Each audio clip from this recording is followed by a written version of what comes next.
To Israel, he was a wanted man planning an imminent attack. Baha Abu al Ata's assassination was approved 2 years ago. So why did Israel kill the Palestinian militant now? I'm Imran Garta, and today's newsmaker is the flare-up in Gaza.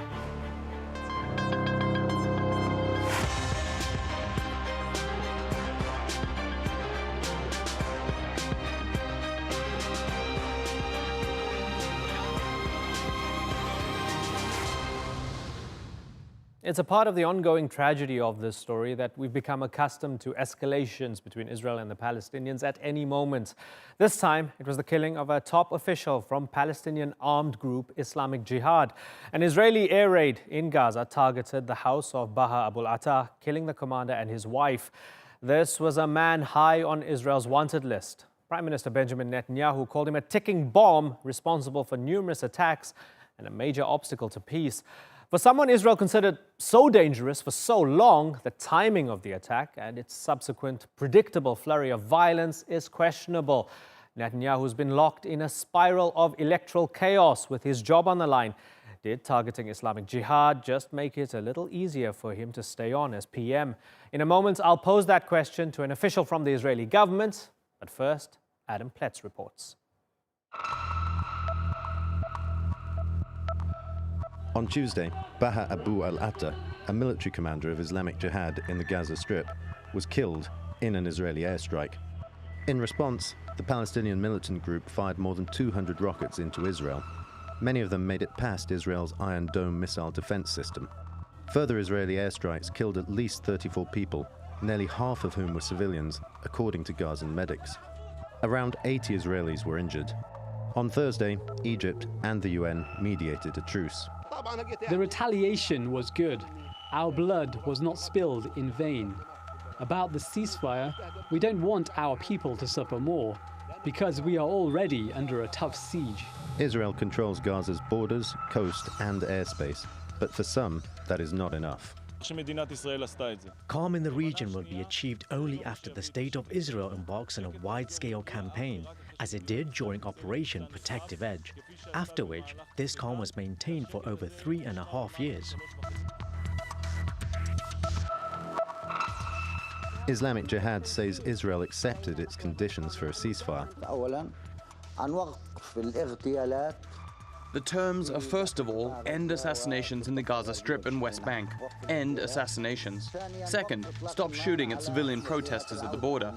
Third, Israel will adhere to the agreements that we had in Cairo, which are related to easing the Gaza blockade.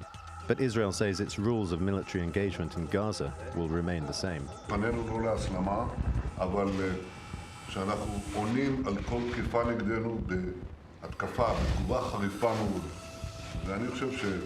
מוטב שהג'יהאד יבין זאת עכשיו, במקום שיבין זאת כשזה יהיה מאוחר מדי בשבילו.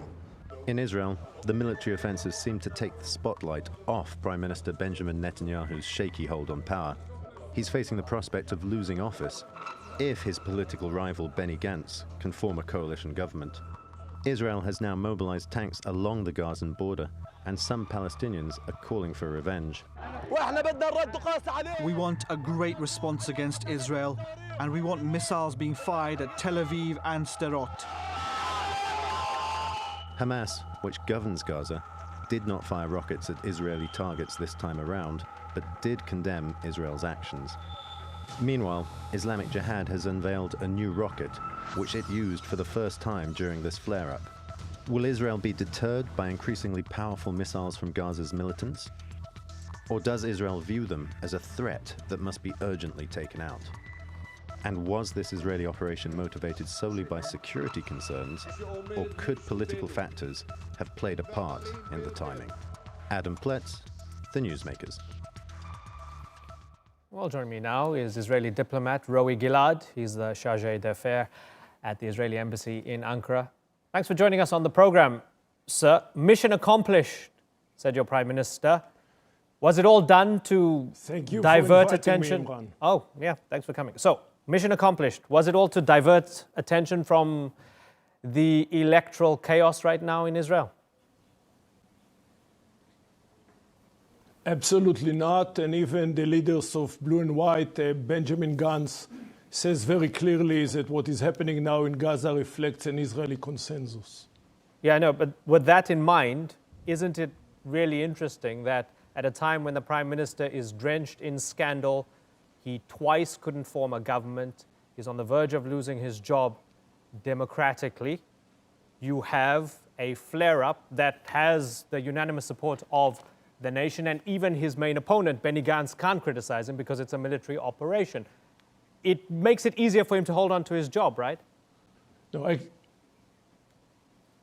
actually, the truth is the opposite. Mr. Netanyahu has been challenged by the Israeli opposition, the Israeli public opinion, day in and day out, that he is too soft on Gaza. Actually, he was the most moderate and the most conservative Israeli leader in his approach vis-à-vis Gaza. He was very careful so far as for his approach vis-à-vis Gaza.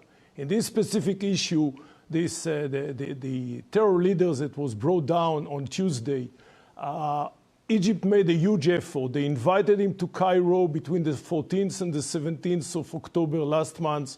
I don't know if your viewers are aware of it, trying to calm him down. This was as per the request of the Hamas, because Hamas felt that they are losing control over this terrorist. He came back from Egypt. Everybody thought everything is going to be okay. After a week, he instructed an attack over Sderot, 10 rockets out of the blue. It was quite clear that he is out of control, and that's why he paid in his life after 10 days. Right. With all of this in mind, 34 killed, 34 Palestinians dead. Most of them were fighters belonging to Islamic Jihad. But according to the most accurate count, 8 children, 3 women, and 111 Palestinians were wounded. Was it worth it? Well, that's the huge tragedy about terror. Actually, it's a double tragedy. The Palestinian Islamic Jihad is launching attack behind human shields, and they're attacking civilians. That's why I think you have to address this question to the other side. I want to ask you about the Abu Malhous family in Deir al-Balah, and I'm sure you're aware of this because the IDF came out now and said that we're sorry, we thought the house was empty. Now, something that's interesting here is that you have a family of 8 who were killed, right? 8 family members. And credit to a lot of the journalists who are still able to operate on the ground. They went and they dug into the story and they found the names of these people and their ages. A lot of children here, a lot of innocent people. The IDF said, we thought the house was empty. So my first question is, well, do you condemn the killing of these innocent people? And secondly, why would the IDF attack an empty house? Of course, I condemn this, and I think it's a huge tragedy. Unfortunately, every such a miserable incident only helps the Palestinian Islamic Jihad because they can claim that Israel is killing civilians. But it is killing civilians. We have no intention to kill civilians. Every such it's a not family. It's not about them claiming it's very it. Hard to it's about Israel doing it. Right? No, I'm saying that if you challenge, if you address terror targets in a place which is considered to be the most congested in the world, 2 million people in such a small area, obviously mistake can happen, and what happened was indeed a mistake that we are very sorry for. Okay, but if it's already known that civilians will die, why do it? No, you are asking me why did we attack a house that we thought it's empty? Look, I'm not into those small details. Maybe there was. You've said that there's 2 million people. Maybe there was ammunition. You said there's a lot of civilians, and there's 2 million people, and undoubtedly there will be civilians who are killed. So if it's known beforehand that civilians will be killed, why do it?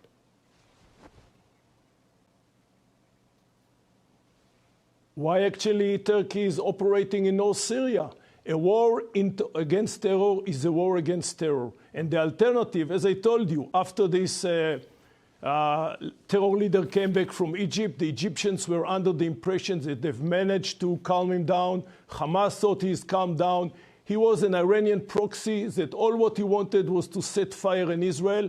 For this, he paid in his life. Do you think we should have stand still after he attacked Israel day in and day out a Palestinian well-known analyst, which is very close to the Hamas, after this attack against Sderot last week, he said, any action which is against or out of the Palestinian consensus will bear negative results. No, that's interesting. Indeed, of course this is negative, right? And I wonder what you think about Hamas sitting this one out. This wasn't a conflict with Hamas. What do you make of that? Does it show, I guess, some good faith from Hamas that it wants to hold on to a ceasefire with the Israelis? Well, that's a very interesting point, Imran. Look, I'm not an analyst. The point you mentioned I think is an important one, but we have also to be careful. Currently, the truce is not holding. Not because we don't want it to hold, because the other side, they don't want it to hold. I can tell you the reason. The reason is very simple. They didn't cause enough damage on the Israeli side.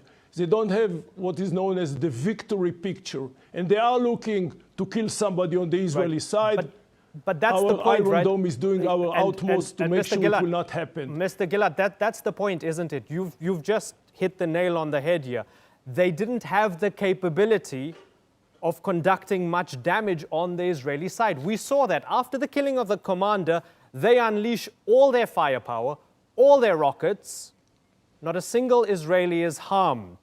So what is this ticking time bomb? What is this ticking bomb? What was this imminent threat that needed to be addressed? Islamic Jihad showed all they had, and not a single Israeli was harmed.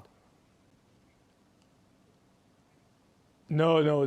When we say the ticking bomb, we mean his plans before he was brought down.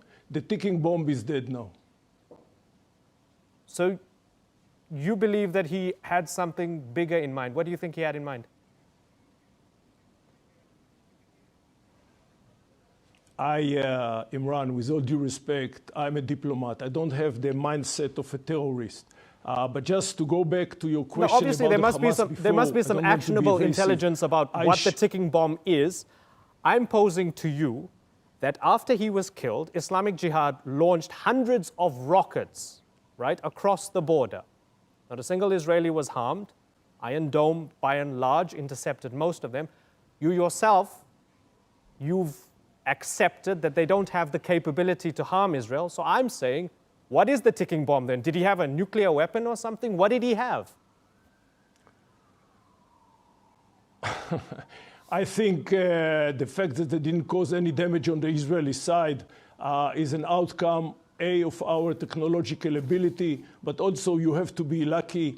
I think there is also some luck in it, and the fact that no damage was caused in the last 3 days since Tuesday morning doesn't mean that, God forbid, an Israeli family can be killed tomorrow. So we do not gamble on the life of our citizens. I wonder, moving forward, whether it is with Prime Minister Netanyahu at the helm or even a possible Prime Minister Benny Gantz, can we say that given the events of this past week, that Israel now officially is back to targeted killings and targeted assassinations, something that we thought Israel has stopped doing, but this was a targeted killing?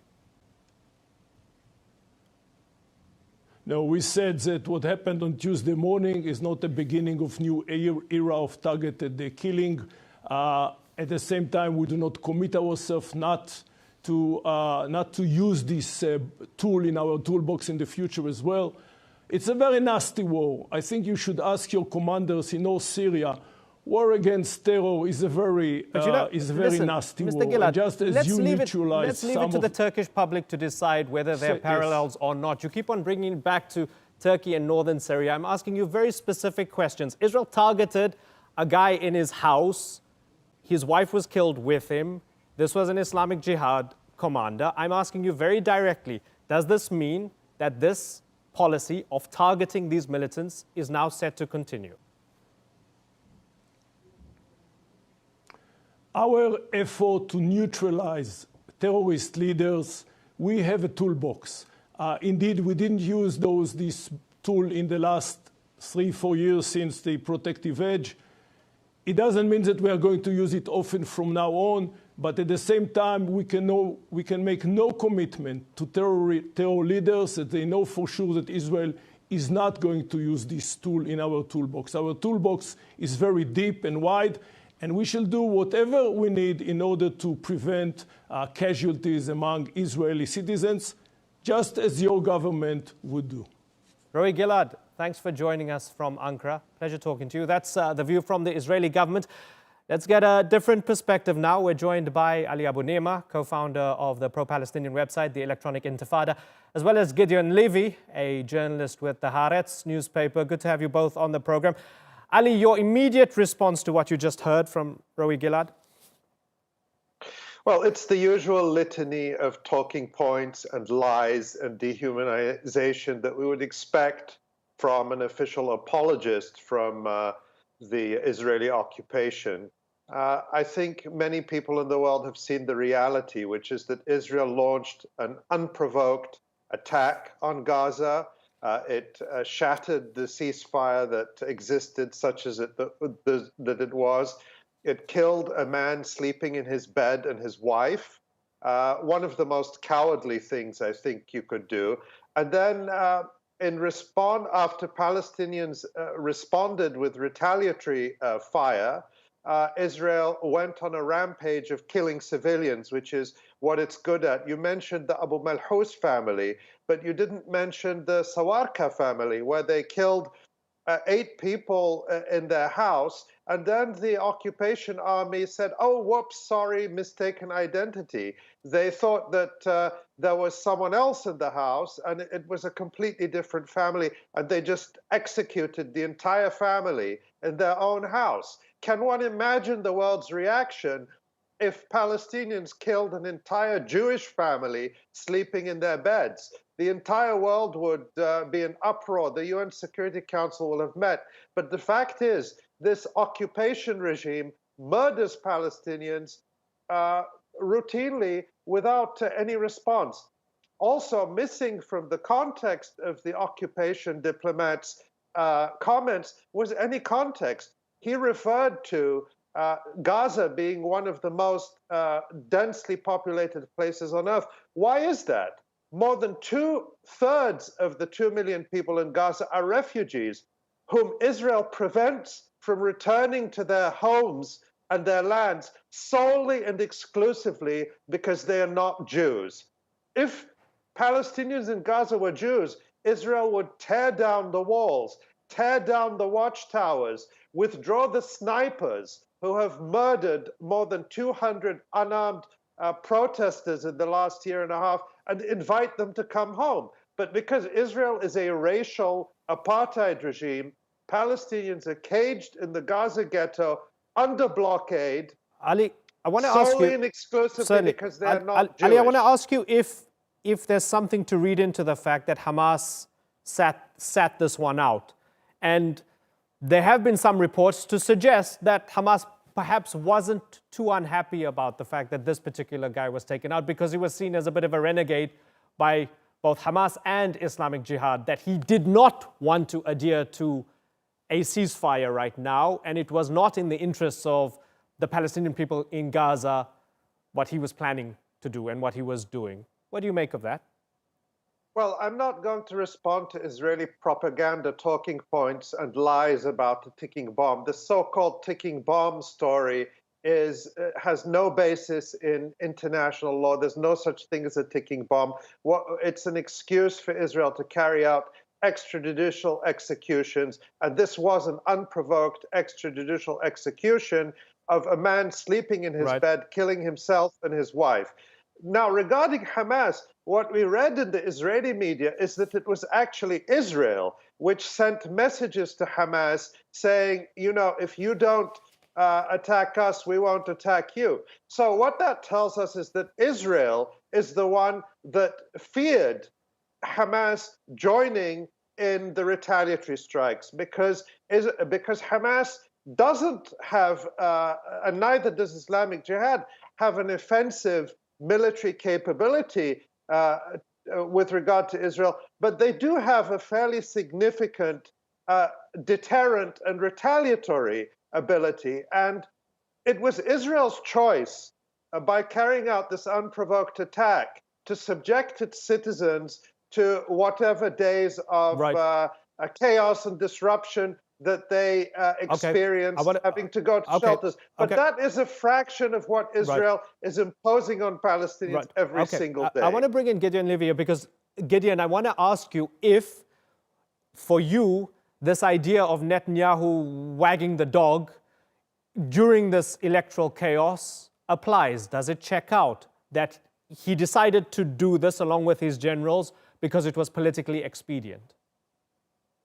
Imran, I would like to ask you, does it really matter? And can we answer this question? You know, Henry Kissinger once stated that Israel has no foreign policy, only domestic politics. And the same can be said about the defense policy of Israel. It's always being manipulated and influenced by domestic arguments and considerations. But it doesn't matter because the assassination is an assassination, the murder is murder, the massacre of this family is a massacre of this family, no matter neither the timing nor the motivation behind it. I guess it was a mixture of motivations. A, they wanted to kill him. B, it's a good time now to put the focus on security rather than domestic politics. But even if it is totally genuine, it is still criminal. What was achieved by it, Gideon? This you should ask them. Nothing was achieved. 34 bodies. This what was achieved. All those assassinations throughout history, and Israel had assassinated so many Palestinian leaders and commanders, and the outcome is always the same. The one who comes after them is always more radical, more violent, and more dangerous for Israel. And therefore, those assassinations serve only one purpose: punishment, revenge, playing heroes, because it's very heroic in Israeli culture, those assassinations, this mythology of the Mossad and the Shabak and the army who gets everywhere to each bedroom.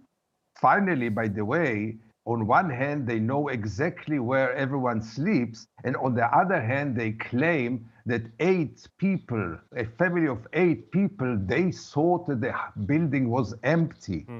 I mean, have you been to Gaza? Is there one empty building in Gaza? I mean, it's all repeating itself again and again, leading to nowhere. The Israeli diplomats say that Israel will do anything possible to stop the rockets.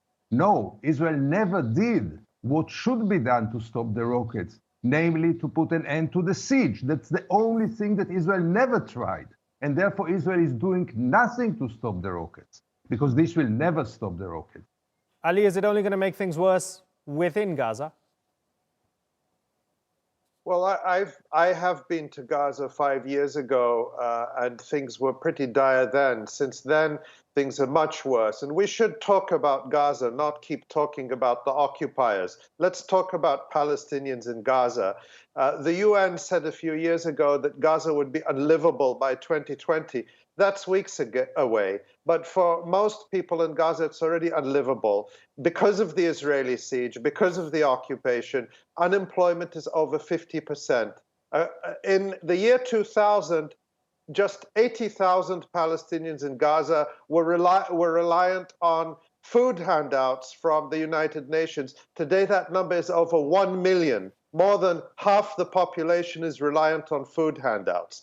The population of Gaza, more than 50% are children. What future do they have living under this siege? Each year, according to the World Health Organization, dozens of cancer patients and other seriously sick people are dying because Israel doesn't grant enough medical permits to leave Gaza, and the medical system in Gaza has collapsed. 97% of the groundwater, the only source of water in Gaza, is undrinkable because of the effects of the siege and successive Israeli wars, because there isn't sufficient electricity and spare parts to run the sewage plants. Gaza has to pump the equivalent of 50 Olympic-sized swimming pools worth of raw sewage into the Mediterranean Sea because there's no ability to treat it. And the only time Israelis hear about that and care about that is when the beaches near Ashkelon have to be closed in the summer because of the amount of sewage which Gaza has to dump into the sea. I mentioned more than 200 unarmed civilians shot dead by military snipers. Can you imagine sending military snipers? All the world is talking about what's happening in Hong Kong. Not one single protester has been killed in Hong Kong, thank God. Israel sends military snipers to shoot Palestinian men, women, and children if they dare to protest the fact that they're besieged in this ghetto. And the diplomat from the Israeli embassy comes to tell us about security and peace and terror. Ali, I've this got to wrap. Is the reality of the terror. Okay, Ali and Gideon, I've got to wrap. But it's been good to have you both on the program. I thank you so much for joining us once again on The Newsmakers. Thank you for watching. See you next time. Bye-bye.